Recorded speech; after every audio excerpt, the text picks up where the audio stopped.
નમસ્કાર વિદ્યાર્થી મિત્રો, આજે આપણે સ્વાધ્યાય 7.6 જોઈશું. એમાં પહેલો દાખલો નીચેના દાખલા ગણો. એક, રમા પાસે 3.5 અષ્ટમાંશ મીટર દોરી છે, જ્યારે ઉમા પાસે 5.3 ચતુર્થાંશ મીટર દોરી છે. બંનેની પાસે થઈને કુલ કેટલા મીટર દોરી છે? હવે વિદ્યાર્થી મિત્રો, તમે આવો દાખલો રકમવાળો જુઓ એટલે તમને બીક લાગે, ખરો આવો દાખલો કઈ રીતે આવડે? પણ રિયલમાં એવું કંઈ હોતું નથી. તમને સરવાળાના દાખલા આવડે છે એનો મતલબ આ પણ દાખલો આવડે છે. હવે વિદ્યાર્થી મિત્રો, દાખલો ગણવાની સાચી રીત આ રીતે છે. રમા પાસે, તો લખવાનું રમા પાસે કેટલી છે? 3.5 અષ્ટમાંશ મીટર છે. હવે વિદ્યાર્થી મિત્રો તમે જુઓ તો આ મિશ્ર અપૂર્ણાંક છે, તો અશુદ્ધ અપૂર્ણાંકમાં ફેરવવું પડે. અહીં છેદમાં 8 છે, તો 8 તો એમના એમ. 8 તારી 24, 24 ને 5, 29/8 મીટર. ચલો આ પતી ગયું. હવે ઉમા પાસે બરાબર 5.3 ચતુર્થાંશ મીટર છે. તો છેદમાં તો 4 એમના એમ. 4 પંચો 20, 20 ને 3 23 મીટર છે. ઓકે. હવે બંનેની પાસે થઈને કુલ કેટલા મીટર દોરી હશે? તો બંને પાસે,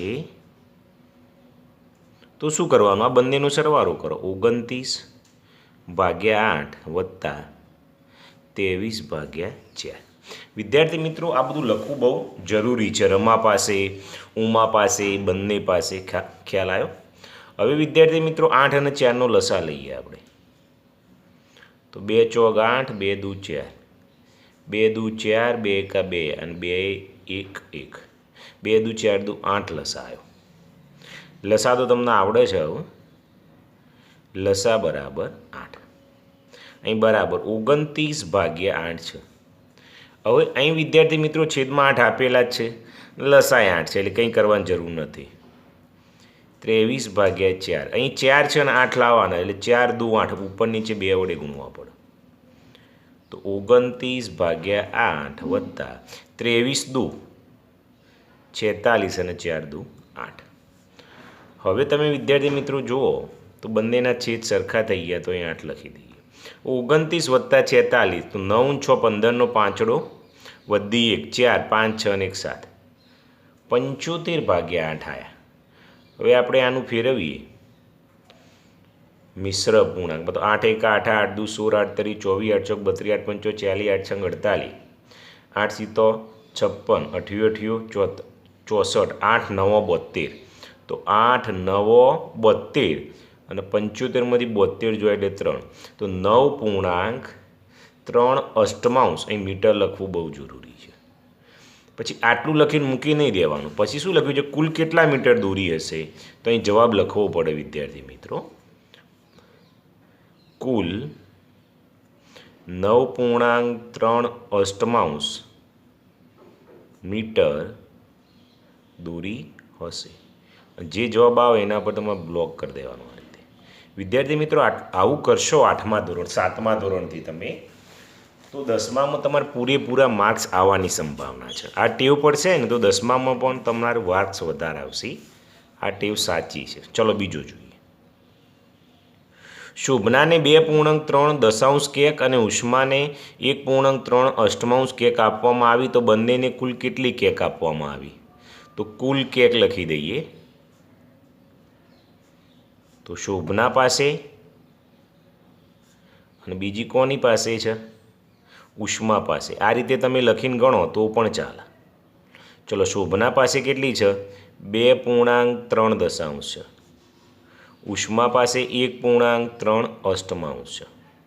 તો 10, અહીં 10 છે છેદમાં, એટલે 10 લખી જ દેવાના. 10 દુ 20, 20માં 3 ઉમેરો એટલે 23. અહીં 8 છે તો 8 મૂકી જ દેવાના. 8 એકા 8, 8 9 10 11, તો 11/8. હવે વિદ્યાર્થી મિત્રો છેદમાં 10 અને 8 છે, તો લસા લેવું પડે આપણે.